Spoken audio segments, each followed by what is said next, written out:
Vamos lá, galera, vamos para mais uma aulinha. Dessa vez a gente vai falar de teorias modernas de ácido e base. Gente, esse assunto é primordial para você entender por que as aminas, por exemplo, que é uma função orgânica, por que elas são básicas e para ter um entendimento mais amplo de acidez e basicidade, tá? Então, para isso, a gente vai começar recapitulando Arrhenius. Então, vamos recapitular o Arrhenius. O que é um ácido segundo Arrhenius? É um composto que meio aquoso libera H+. E uma base é um composto que meio aquoso libera OH-. Então, por exemplo, vamos colocar aqui ácidos de Arrhenius. Você tem HCl e eu vou colocar aqui o exemplo do H2SO4. E vou colocar duas bases também. Eu vou colocar o NaOH e vou colocar o alumínio OH3, tá? Então, coloca aí uma setinha para todo mundo. Então, coloca aqui setinhas e setinhas. E em cima das setinhas, coloca-se água, tá? Então, vamos colocar a aguinha em cima da seta. Então, aguinha, mais água e mais água, tá? E faz o processo de ionização. Então, o processo de ionização é o seguinte, HCl, ele vai dar o quê? H+ e o quê? E Cl-. Ele vai fazer o processo de ionização. H2SO4, aí ele vai dar 2H+ e SO4-2, certo? SO4-2. O NaOH, que é uma base, hein? Então, dissocia e libera OH-, Alumínio vai ser alumínio mais 3 e aqui vai dar 3OH-, tá? Então, observa algumas coisas importantes aqui nessa parte de recapitular o Arrhenius. Aqui tem um H, por isso que foi um H aqui. Agora aqui eu tenho 2 Hs, por isso que tem 2 Hs aqui e por isso que a carga é -2, tá? No NaOH, aqui tem um OH, então liberou um OH-. E aqui tem 3 OHs e liberou então 3 OH-. Um ácido é aquele composto que ioniza e libera H+, E uma base de Arrhenius é aquele composto que dissocia e libera o quê? OH- aqui, tá bom?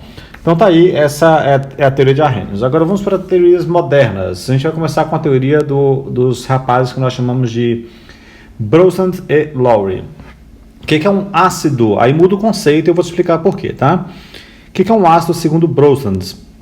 É um doador de prótons. E o que é uma base? É um receptor de prótons, tá?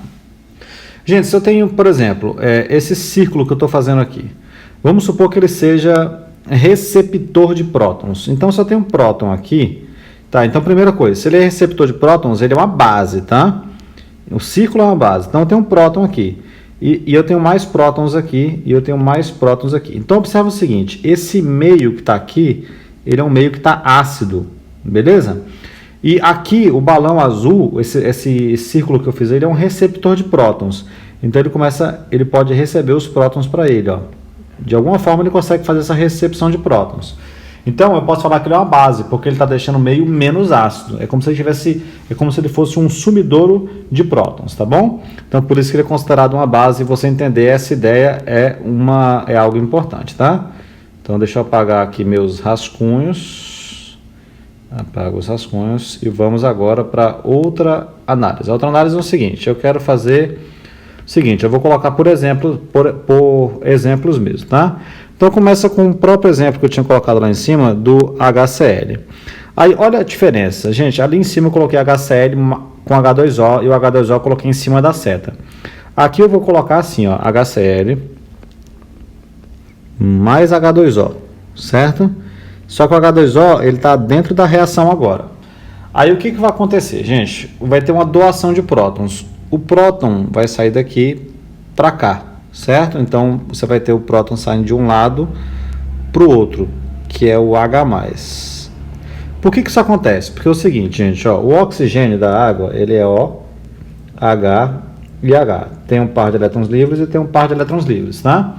Aí você tem um H+ aqui. Gente, o H+, ele é positivo. E aqui, você tem um par de elétrons negativo. Aí, esse par de elétrons atrai o H+. Por isso que eu falo que o H+, ele vem em direção ao par de elétrons. Quando o H+, é atraído pelo par de elétrons, a água vai ficar assim, ó, OH mais um H e mais um H. E como perder um par de elétrons, ela fica positiva. Então, essa estrutura criada que eu acabei de desenhar é o que a gente resume assim, ó. Isso é o H3O+, tudo bem? Então, aqui vai ficar assim, ó. H3O+, beleza? Que virou água, mais o Cl- que sobrou, tudo bem? Agora, vamos à análise, que é a análise mais importante de todas para Brustolin. Já você fazer a seguinte interpretação. Gente, o HCl, ele é considerado um ácido, ok? Aí eu vou chamar ele de ácido de Brustolin, porque ele perdeu o próton. A água, ela é chamada de base, porque ela recebeu o próton, foi ela que recebeu o próton. Então, você vai chamar de base de Brustolin. Agora, pensa em outra ideia. A ideia é o seguinte, quando a gente fala de Brustolin e Lowry, a gente analisa tanto reagentes quanto produtos. Então, pensa na vida do H3O+, que eu estou escrevendo aqui ao lado. Gente, o H3O+, ele pode voltar a perder o H, e se ele voltar a perder o H, ele volta a ser água, concordam? Então, você vai imaginar ele como um perdedor de H. Então, se ele perde o H, ele é ácido, ok? Então, ele pode ser tratado aqui como um ácido. Agora, olha o par. Como assim o par, professor? Aqui, ó. O par é a água, certo? E foi a água que virou quem? A água que virou H3O+. Então, o par é esse, H2O com H3O+. Então, se a água é a base de Brustolin, eu vou chamar o H3O+ de um ácido conjugado. Beleza? É assim que a gente fala quimicamente. Agora, pensa aqui para mim na vida do Cl-. Gente, o Cl- ele pode voltar a receber um H. E se ele voltar a receber um H, ele volta a ser quem? Ele volta a ser HCl. Então, se ele recebe H justamente pelo fato dele ser negativo aqui em cima, né, que ele consegue receber o H+, ele pode ser considerado uma base, certo? Então, o Cl- é uma base. E isso é a modernidade. É você considerar o Cl- uma base, mesmo sem necessariamente, de forma direta, ele receber um OH-, ou desculpa, liberar o H-. É justamente porque ele pode receber prótons, justamente porque ele é negativo, tá bom? Gente, olha o par. Como assim um par? O HCl virou Cl-, porque ele tirou o H dele. Então, se o HCl é ácido de Brustolin, o Cl- é o que nós vamos chamar aqui de base conjugada. Então, o Cl- é uma base conjugada nessa reação. Tudo bem? Então, beleza. Então, é assim que a gente analisa as ideias de Brustolin e Lowry, tá? Aí, olha só. Tem um conceito importante que vocês têm que saber o seguinte, ó. O HCl, você sabe pela teoria de Arrhenius que ele é um ácido forte. Então, eu vou escrever isso aqui para vocês, ó. Quando você tem um ácido forte, ok? Como é o caso do HCl, você, consequentemente, gera uma base conjugada fraca, certo? Então, ácido forte, você tem base conjugada fraca, que é o caso do Cl-. Ou seja, o Cl- ele não é uma base forte, é uma base fraquinha. Ele consegue receber prótons, só que ele não consegue fazer essa recepção com eficiência. Então, ele é uma base fraca, tá? E o contrário, gente, também é verdadeiro. Como assim o contrário é verdadeiro? Se você tem um ácido fraco, tá? Imediatamente nós vamos ter uma base, e essa base é uma base conjugada, só que ela é uma base conjugada forte, ok? Aí eu vou colocar um exemplo de já. O exemplo está aqui, ó. Vamos colocar aqui em cima, ó. Presta atenção aqui em cima, ó. Eu tenho HCN, gente, esse é o ácido cianídrico. Aí eu vou colocar ele para reagir com H2O, tá? Isso pode ser escrito até na forma de um equilíbrio químico. Aí, olha o que vai acontecer. Vai doar o próton. Quando doar o próton, vai ficar H3O+. Da onde está saindo esse próton? Daqui, ó. Beleza? Ele vai ser doado assim. Aí vai ser H3O+. E o que vai sobrar? Vai sobrar o CN-. Tá, então analisa para mim. Quem é que doou o próton? Não foi o HCN? Então ele é um ácido. Ok? Aí eu vou colocar um B, só para você lembrar. Ácido de Bronsted. H2O. Recebeu, não recebeu? Então é uma base de Bronsted. O H3O+, esse cara aqui é um ácido conjugado. E o CN-, por ser negativo, justamente por ser negativo, ele recebe próton. E se ele recebe próton, então ele é uma base. E essa base é uma base conjugada. Tudo bem? Gente, acontece que o HCN ele é um ácido fraco, segundo a teoria de Arrhenius, não é verdade? Se o HCN é fraco, o CN- é uma base forte, tá? Então eu posso concluir aqui, então, eu vou colocar isso escrito para vocês, que o CN- é uma base forte. Bom, aí por que o CN- é considerado uma base? Olha só essa reação que eu vou colocar para vocês, que é muito importante que vocês entendam. Ó. CN-, aí eu vou colocar em contato com a água. Uma forma de escrever isso é escrever assim, ó, CN- e a água eu vou interpretar como H junto com OH. H+, e aqui OH-. E eu vou escrever isso aqui na forma de um equilíbrio químico. Escrever na forma de um equilíbrio químico, eu tenho o CN- juntando com H+. Ó. Por quê? Porque ele recebe o próton. Gente, quando ele fizer isso, vai virar HCN. E este OH- que está aqui, ele vai sobrar. Então ele vai ficar aqui, ó, mais OH-. Então, ó, por uma via indireta, acaba que ele conseguiu liberar o H-, ó. Vindo da água, mas liberou, ó. Então por isso que ele consegue ser considerado uma base. Gente, o HCN, por ser um ácido fraco, certo? O HCN, por ser um ácido fraco, ele praticamente não ioniza. Então, ele deixa realmente esse OH- ficar sobrando. É assim que a gente analisa esse conceito, tá bom? Beleza, vamos agora para exemplos que são um pouco mais complexos. Ó, exemplos mais complexos são assim, ó.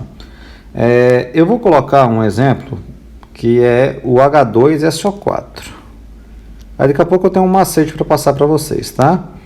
Que é o ácido sulfúrico, certo, gente? O ácido sulfúrico, ele vai reagir com a água. Só que eu vou fazer uma ionização parcial. Como assim? Eu vou liberar somente um H. Então, tá vindo somente um H para cá. Então, um H+ que está indo para lá.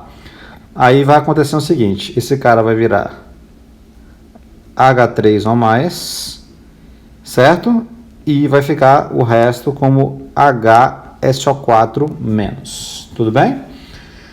Muito bem, aí eu vou continuar o processo. Como assim continuar o processo? Eu vou pegar agora o HSO4-, que foi criado lá, e vou continuar reagindo ele com água.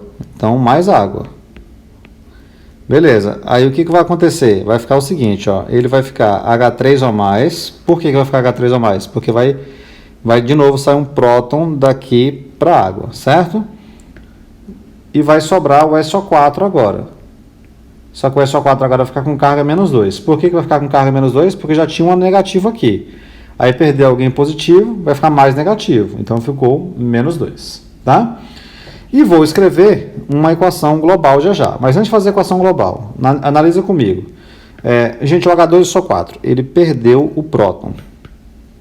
Então, se ele perdeu o próton, ele é um ácido. Aí coloca B. Não, vou colocar dessa vez escrito assim, ó. Ele é um ácido de Bronsted, tudo bem?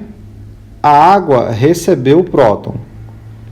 Então, ela é uma base de Bronsted. O H3O+, já sabemos dele. Ele é um ácido conjugado. E o HSO4-, por ser negativo, ele pode voltar a receber o H+.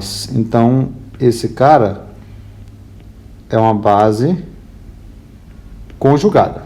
Tudo bem? Beleza.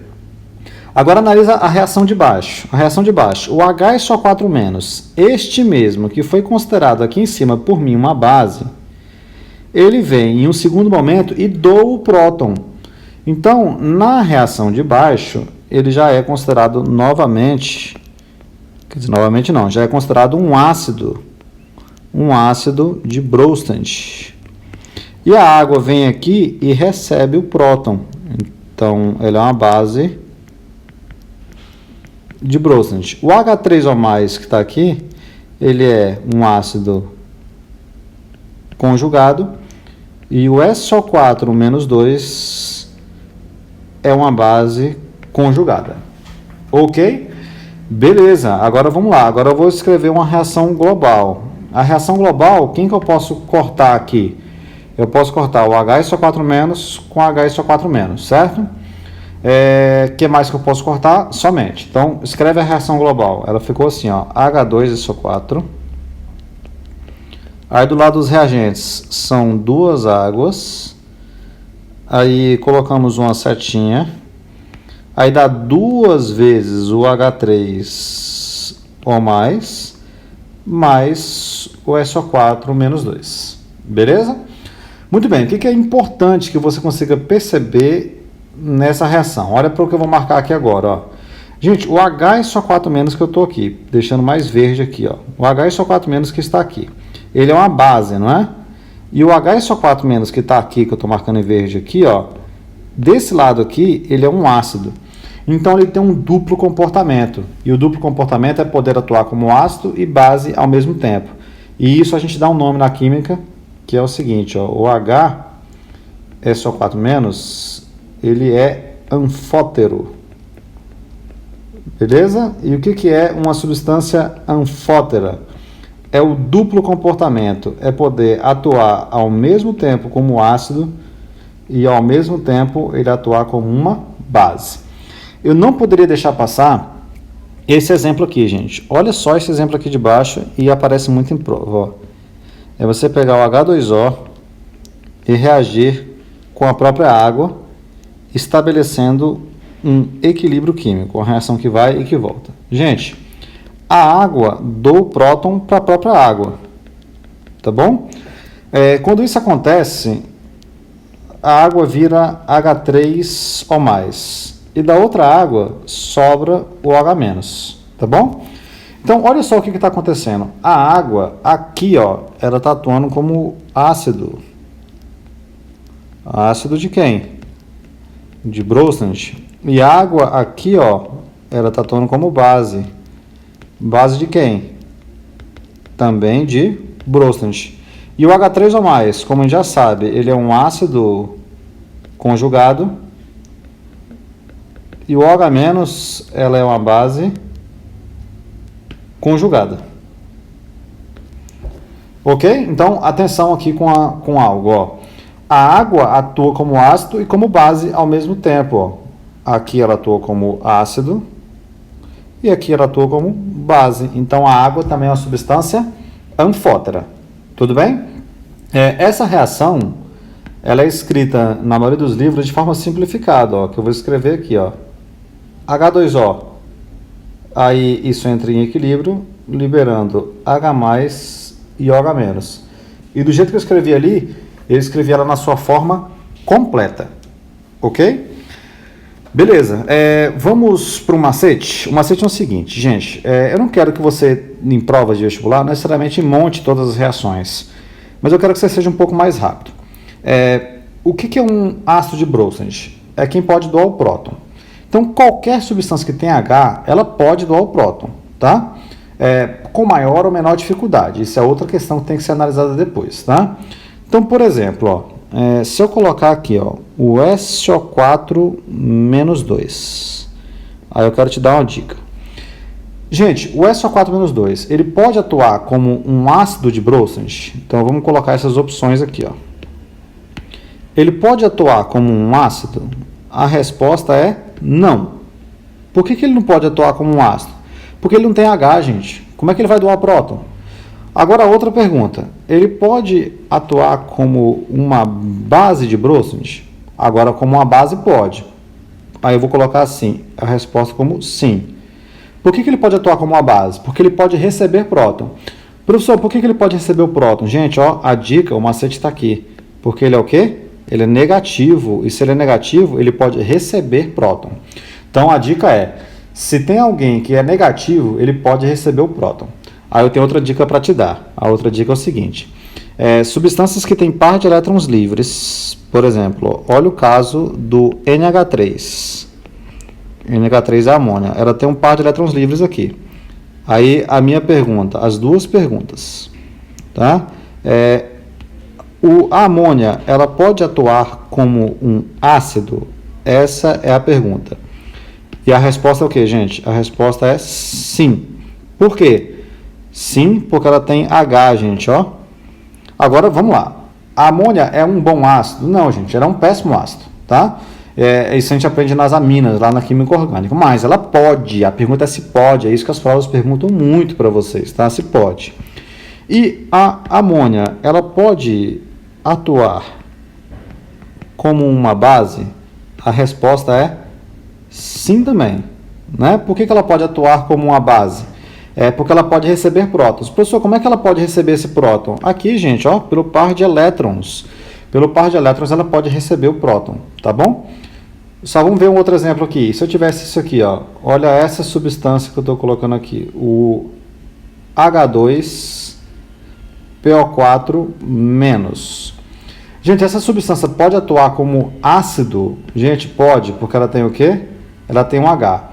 Essa substância pode atuar como base? Pode, porque ela tem uma carga negativa. Mais um exemplo aqui e a gente passa para Lewis, tá? Então aqui, carbonos. Aqui eu coloco um oxigênio, carbonos. Essa substância pode atuar como ácido? Pode, porque tem Hs aqui ligados aos carbonos. Ele não vai ser fácil de ser solto, mas poder pode. Essa substância pode atuar como uma base de Lewis, uma base de Bronsted. Ela pode receber prótons de alguma maneira? Pode também. Como é que ela pode receber próton? Tem par de elétrons aqui, ó, livres no oxigênio. Esses pares de elétrons livres podem receber prótons, então ela pode atuar assim como uma base. Tudo bem? Beleza, agora, gente, a gente vai discutir o último conceito, esse aqui é mais rapidinho, que é o conceito de ácido e base de Lewis. Esse aqui bem simplesinho, a gente consegue fazer bem rapidinho, tá?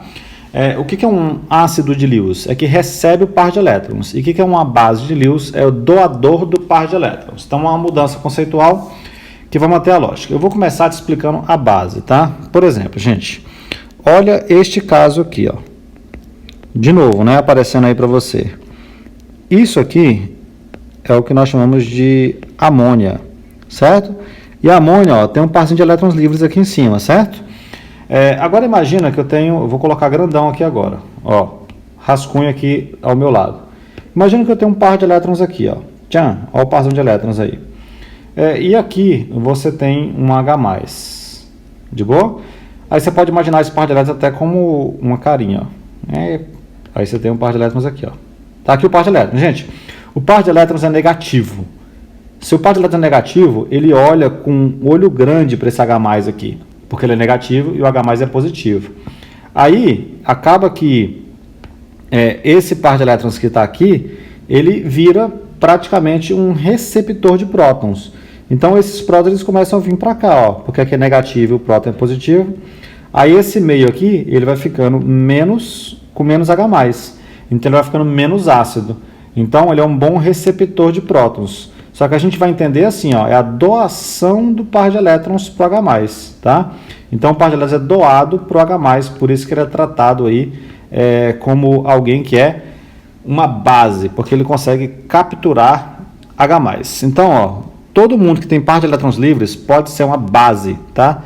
Que pode doar o par de elétrons, pode ser considerado uma base de Lewis. Então, por exemplo, a amônia é uma base de Lewis, justamente porque, como eu estava explicando para vocês, ela pode doar esse par de elétrons para alguém. Tudo bem? Agora, eu vou chamar aqui de substância X quem recebe. Então, esse aqui recebe o par de elétrons. Aí, olha aqui em cima, ó.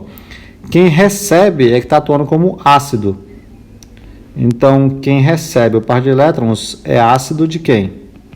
De Lewis. E quem doa a par de elétrons, como é o caso da amônia, é uma base de Lewis. Gente, o conceito é só esse. Agora vamos só rapidinho colocar alguns exemplos para que vocês tenham exemplos aí na cabeça de vocês. Por exemplo, quem é que na química atua como ótimas bases de Lewis?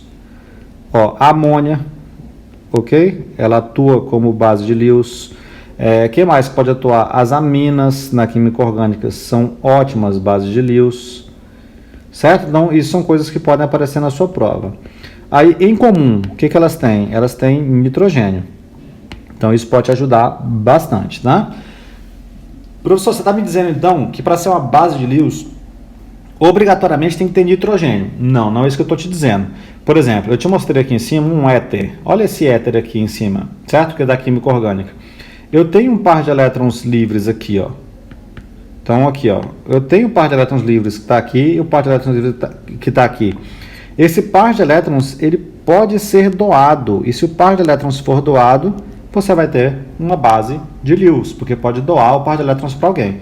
Então, não obrigatoriamente tem que ter nitrogênio, certo? Só que os que têm nitrogênio são as melhores bases que nós temos na natureza, são as nitrogenadas, tá? Bom, aí vamos agora para essa outra parte aqui. Quem é que são alguns ácidos de Lewis que costumam aparecer em prova de vestibular? Gente, para ser ácido de Lewis, tem que receber o par de elétrons. E quem é que vai receber muito bem par de elétrons sendo um ácido de Lewis? Ó, não pode esquecer do H+. Gente, o H+, ele recebe muito bem par de elétrons, justamente porque ele é positivo. Então, de uma maneira geral, espécies carregadas positivamente conseguem receber elétrons com alguma facilidade. Então, por exemplo, você tem um cátion, que é o CH3+, certo? Ele pode receber par de elétrons também. Eu não vou colocar ele na minha lista porque ele não aparece muito em prova, tá? Beleza. Que mais? Aí agora eu vou colocar dois que aparecem muito. Eu vou colocar o boro e o alumínio. E são excelentes ácidos de Lewis. Eu vou explicar por quê. Boro, alumínio, aí eu vou colocar ponto vírgula aqui.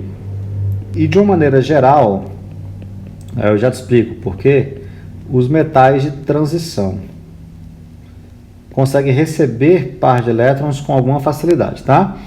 Boro e alumínio, eles são especiais nessa característica, tá? De receber par de elétrons, tá? Vou te explicar por quê. Olha para o boro. Boro, número atômico 5. Faça a distribuição. 1s2, 2s2, 2p1. Agora, olha para o alumínio, certo? Então, pensando agora no alumínio. Número atômico 13. Então aqui vai ficar 1s2, 2s2, 2p6, 3s1, tá bom? Olhando para a camada de valência de cada um deles, tá? Então olha para essa camada de valência aqui. No caso da camada de valência do boro, o S, gente, é um orbital que é uma casinha só. E o P, ele é um orbital que apresenta 3 casas. Olhando para a camada de valência aqui do alumínio, aí eu tenho o seguinte, ó. Eu fiz a distribuição do alumínio errada. Deixa eu continuar aqui então. 3s1, aí eu fiz do 11, né? Então na verdade teria que ser assim, ó. Deixa eu apagar aqui. 3s2, tá? Ficou um pontinho aqui ainda. 3s2, 3p1. Agora sim tá certinho. Beleza, então aqui, ó. Analisa a camada de valência do alumínio. Aí eu coloco aqui a casinha do S com 2 elétrons. E eu coloco aqui a casinha do P com 1 elétron só, tá? Beleza. Aí, o que interessa aqui pra gente? Interessa o seguinte, ó. No boro, eu coloco 2 elétrons aqui e 1 elétron aqui. Esse orbital P aqui tá vazio. Esse orbital P aqui tá vazio. Em cada orbital P cabem ainda 2 elétrons. Então, eles podem receber com muita facilidade esses elétrons do orbital P. Gente, o alumínio é a mesma coisa. Ó. Ele pode receber com facilidade os elétrons no orbital P. Tudo bem? Então, ele recebe facilmente par de elétrons. Tanto é que uma reação que a gente pode escrever é a seguinte, ó. Eu pego NH3, olha essa reação, e faço a reação justamente com alumínio. Só isso, ó, com alumínio mesmo. Alumínio metálico.